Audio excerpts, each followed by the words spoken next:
Saudara-saudara pendengar yang kami kasihi dimanapun Anda berada, Anda kembali bersama kami pada acara Telaga, Tegur Sapa, Gembala Keluarga.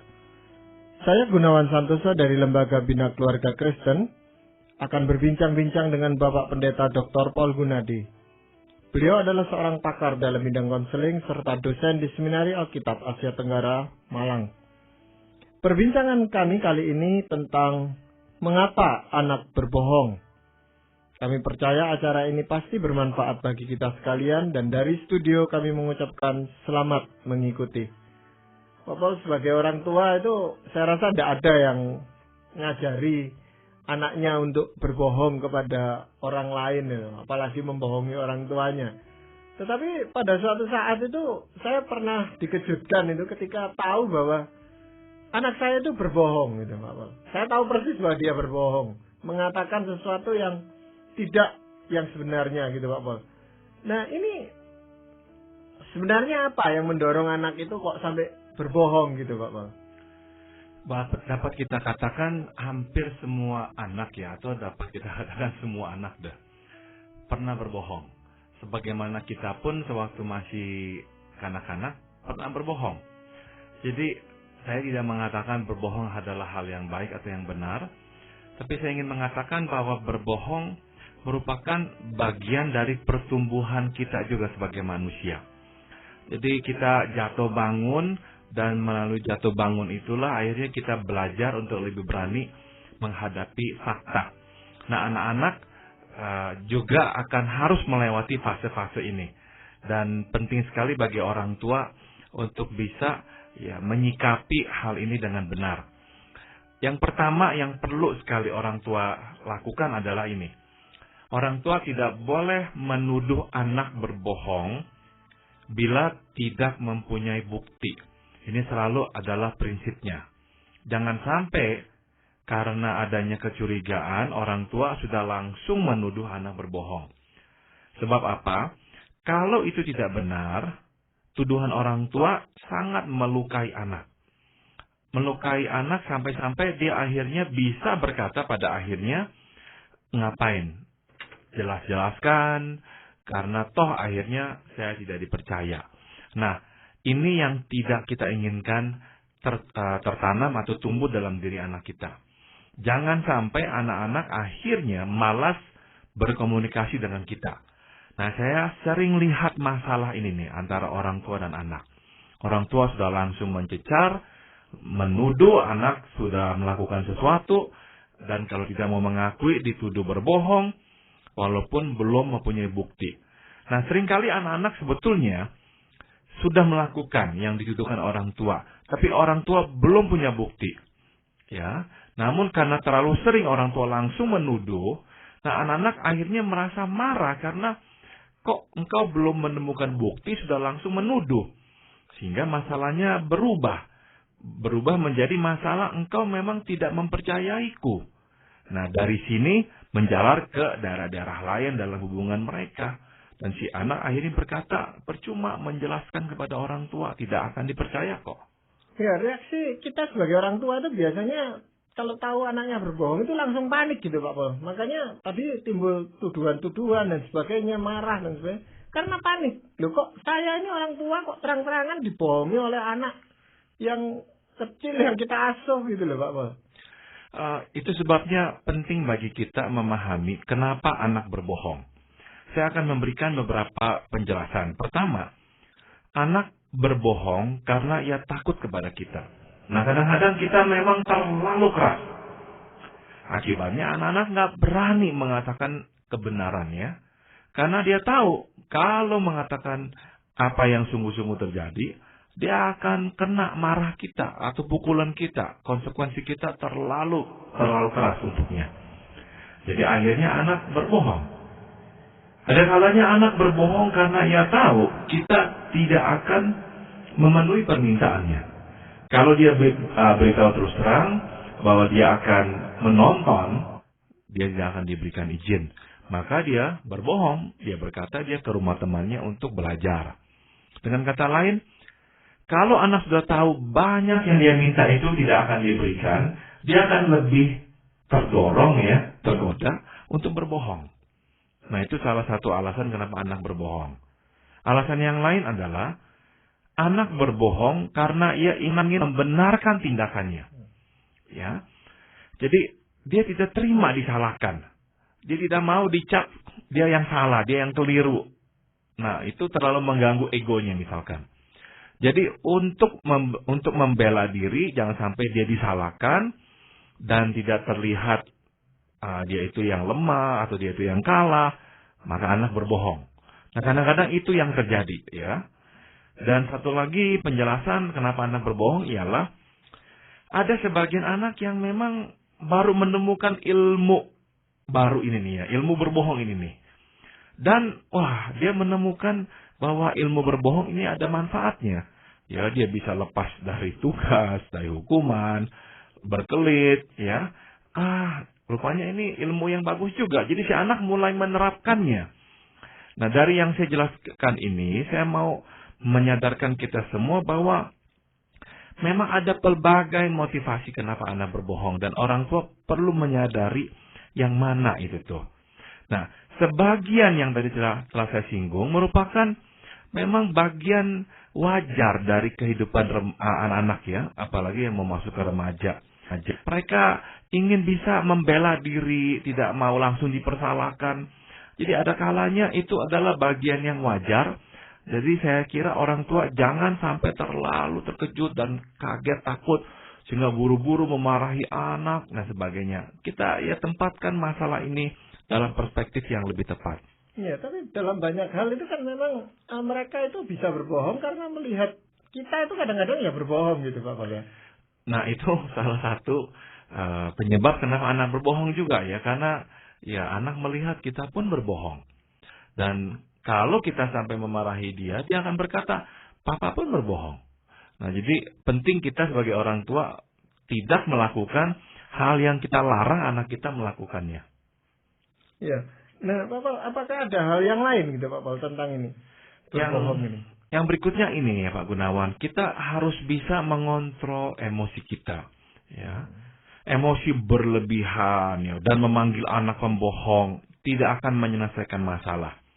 Malah makin membuat anak takut dan berbohong lagi. Ya, jadi kita mesti mengatakan ya kepada anak-anak bahwa jika kamu terkekang, maka kali ini kami akan memaafkan dan tidak akan menghukummu. Dengan kata lain, anak tahu bahwa jujur mendapatkan imbalan yang positif. Berbohong akan mengundang imbalan yang negatif.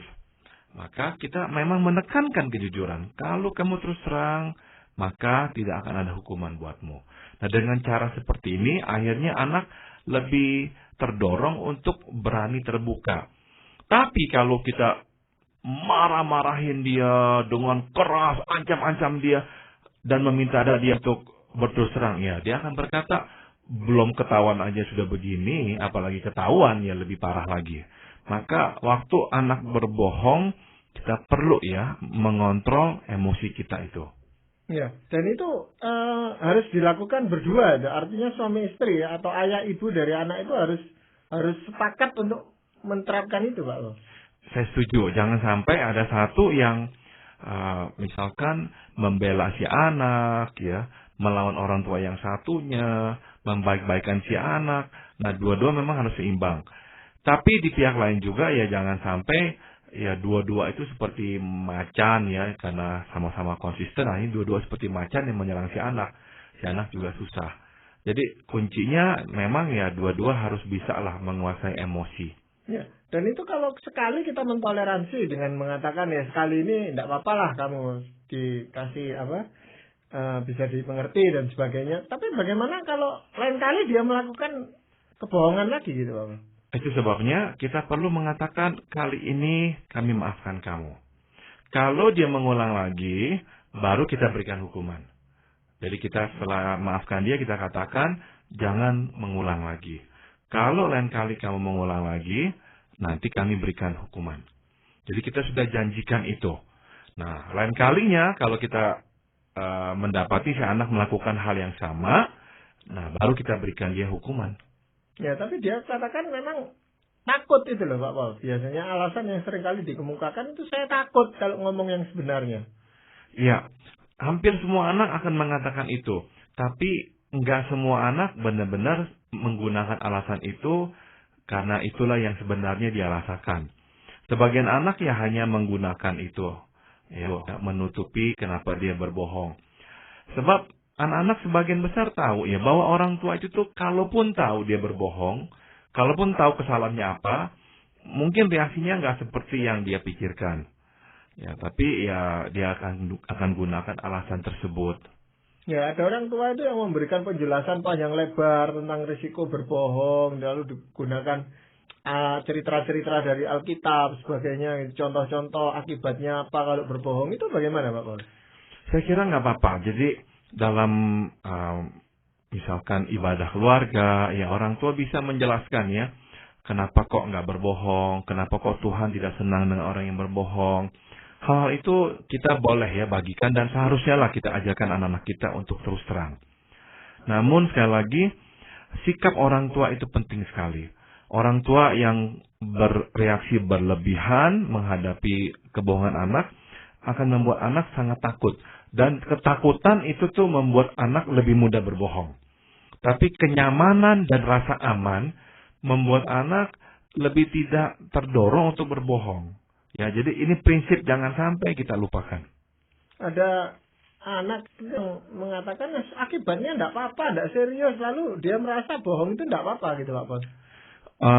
Sekali lagi, ada waktu memberikan maaf ya, kita memberikan anugerah, tapi juga ada waktunya kita menepati ancaman kita. Kalau kita sudah katakan lain kali kami berikan hukuman, dan benar-benarlah lain kali kita berikan hukuman. Dan hukuman sudah tentu tidak menyenangkan.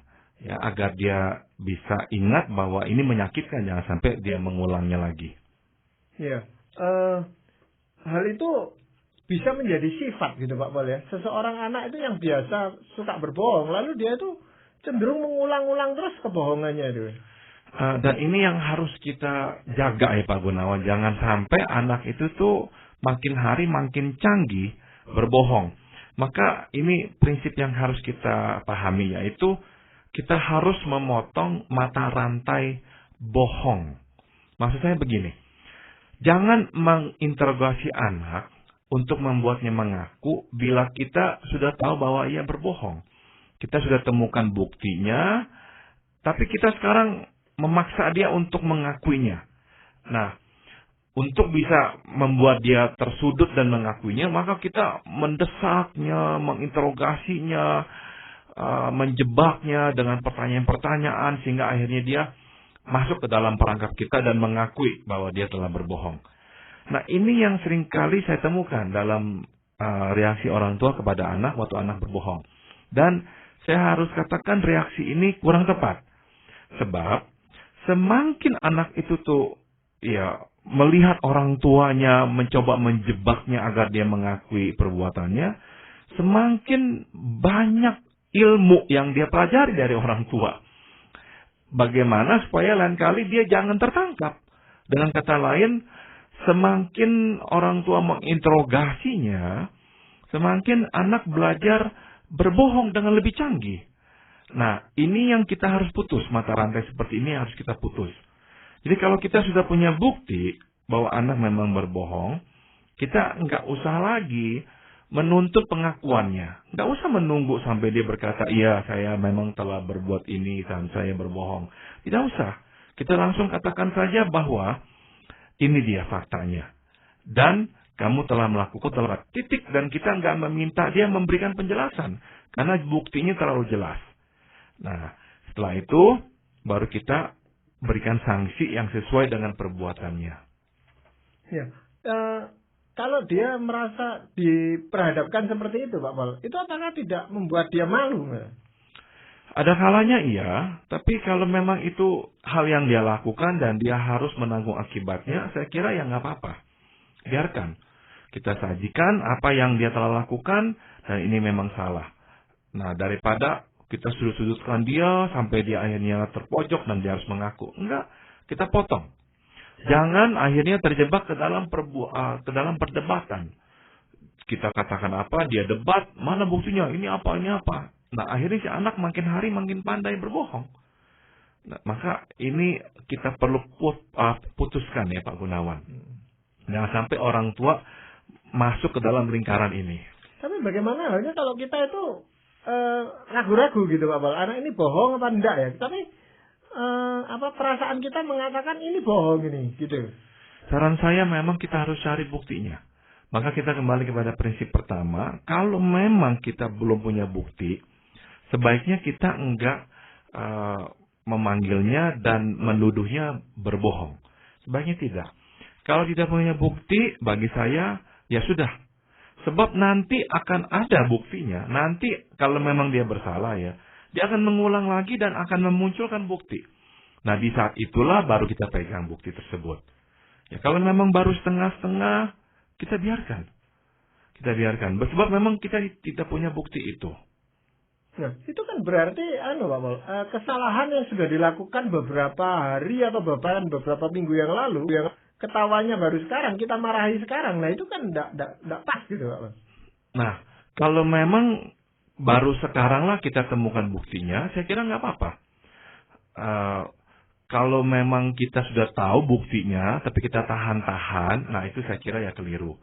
Kalau sudah punya buktinya, meskipun peristiwanya terjadi beberapa hari yang lalu, tidak apa-apa. Kita katakan kepada anak kita bahwa kami temukan ini. Dan memang ini terjadi beberapa hari yang lalu. Nah, baru kita katakan, kami kecewa. Ya, saya kira daripada memarahi anak, salah satu kata yang efektif ya untuk menunjukkan kepada anak bahwa kita marah dan kita terluka adalah dengan mengatakan, kami kecewa. Kami kecewa, kok engkau berbuat seperti ini. Nah, kata-kata seperti itu tuh efektif sekali, ampuh sekali. Bahkan lebih ampuh dari memarah-marahi si anak dengan suara yang paling keras. Atau memukul-mukul si anak. Itu justru cara-cara seperti itu tuh makin membuat anak akan lebih mau berbohong lain kali. Jadi lebih baik kita dengan tenang berkata, kami kecewa. Dan ada kalanya ya justru dengan perkataan seperti itulah anak tersentuh bahwa dia telah mendukakan orang tua sedemikian dalamnya. Nah, inilah yang akan diingatnya pada kesempatan lain sewaktu dia tergoda untuk berbohong. Iya. Kalau anak beberapa kali itu melakukan kebohongan kepada kita, Pak Bal, ya, apakah tidak lebih baik kita juga melihat diri kita sendiri itu? Kenapa anak kita ini kok suka berbohong gitu, Pak Bal? Saya kira akan baik sekali ya bagi kita orang tua ini nih mengevaluasi diri ya. Melihat apakah mungkin kita ini nih memberi andil yang besar kepada anak-anak sampai dia berbohong. Apakah kita terlalu keras ya? Apakah kekerasan kita itulah yang menjadi momok baginya sehingga dia takut sekali membuat kesalahan dan daripada tertangkap membuat kesalahan lebih baik berbohong. Apakah kita menuntut anak terlalu tinggi? Ada kalanya menuntutnya terlalu tinggi sehingga kita nggak mentoleransi kegagalan, ketidaksempurnaan. Nah, pada waktu si anak mengalami kegagalan, ulangan tidak sebaik yang kita harapkan, akhirnya berbohong. Angka dihapus, diganti, atau tanda tangan orang tua dipalsukan. Karena apa? Mungkin tidak takut dimarahi, tapi takut mengecewakan orang tua. Karena tuntutan orang tua terlalu sempurna. Mungkin itu penyebab si anak berbohong. Kita mesti melihat diri kita. Atau apakah mungkin kita ini tidak memberi anak-anak kebebasan yang cukup sesuai dengan usianya. Sampai usia 15, kita harus antar jemput. Meskipun dia anak laki misalkan. Nggak pernah kita biarkan dia pergi sendiri. Nah, akhirnya dia tidak nyaman ya di dalam keterikatan seperti itu. Dan dia akan mencoba mencari celah. Apa yang akan diizinkan oleh orang tua? Nah, dia memikirkan rancangan-rancangan. Nah, sehingga akhirnya berbohong. Ya, atau ini yang klasik. Apakah kita kurang memberi uang saku yang cukup? Kadang-kadang orang tua datang kepada saya mengatakan anak saya berbohong. Uang untuk pelajaran, beli buku, padahalnya dipakai untuk keperluan lain. Saya tanya, apakah ibu atau bapak memberikan uang jajan? Saya kadang-kadang terkejut. Ada orang tua yang sampai anak-anaknya sudah berusia cukup besar, tidak memberikan uang saku sedikit pun kepada anak-anak. Nah, jadi saya tekankan lagi bahwa mungkin ini membuat anak berbohong, karena dia ingin beli.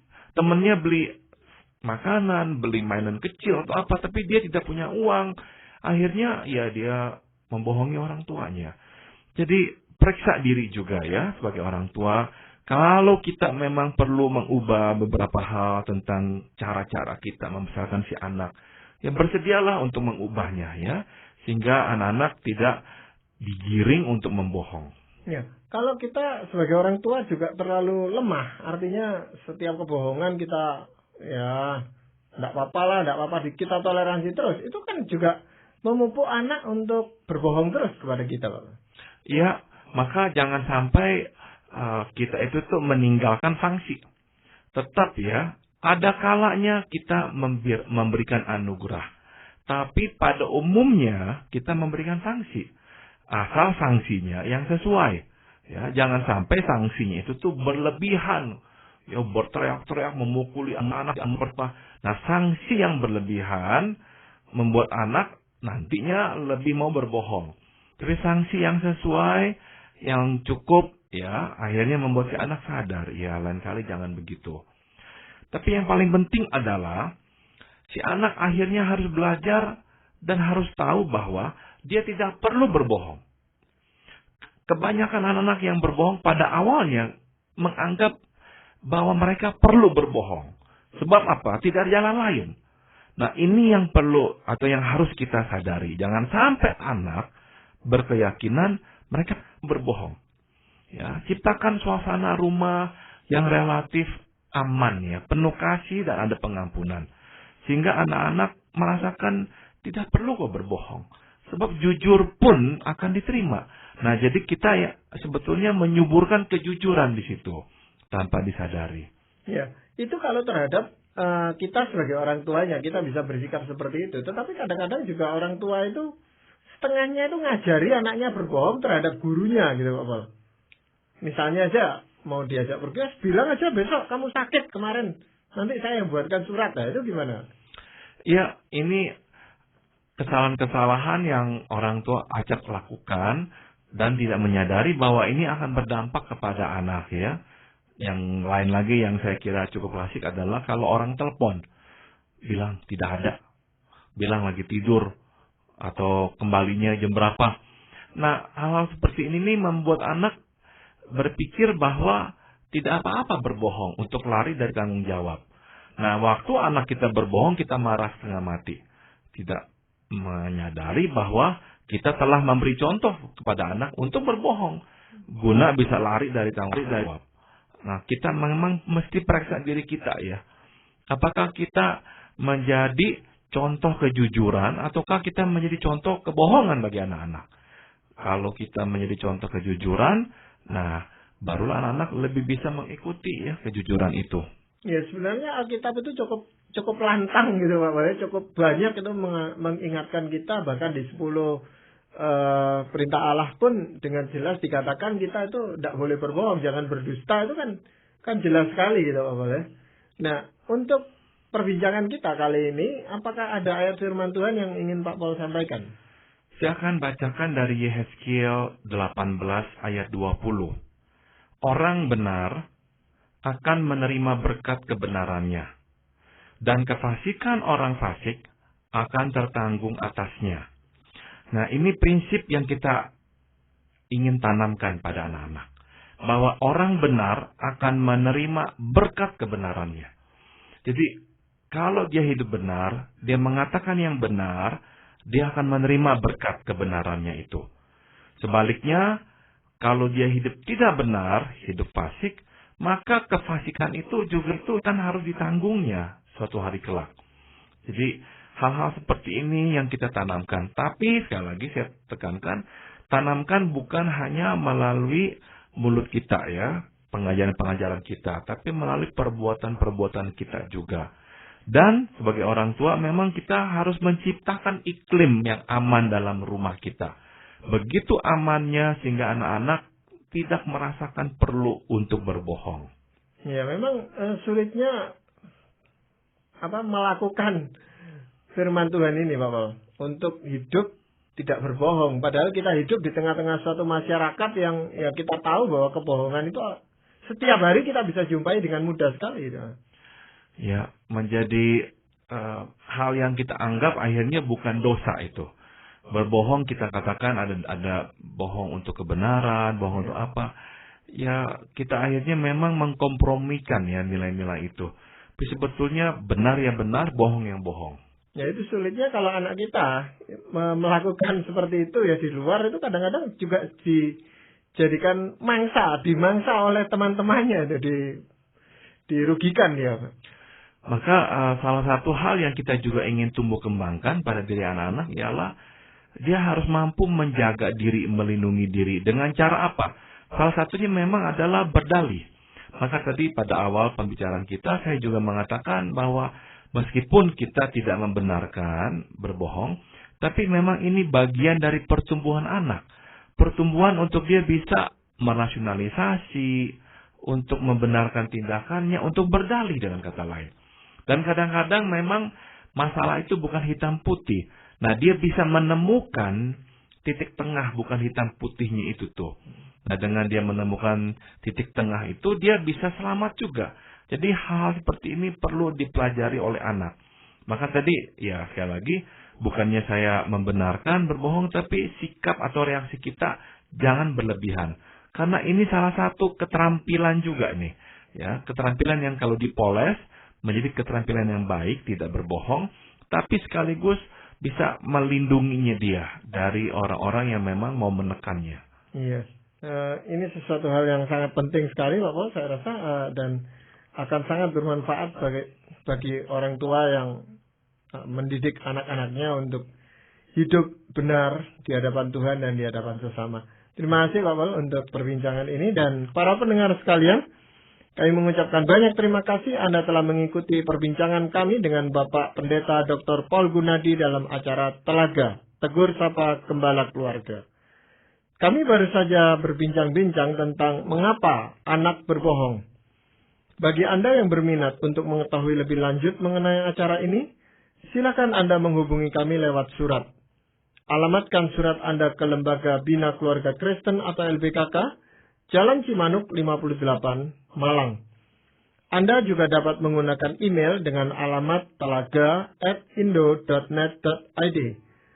Saran-saran, pertanyaan, serta tanggapan Anda sangat kami nantikan. Dan akhirnya dari studio kami mengucapkan terima kasih atas perhatian Anda. Sampai jumpa pada acara Telaga yang akan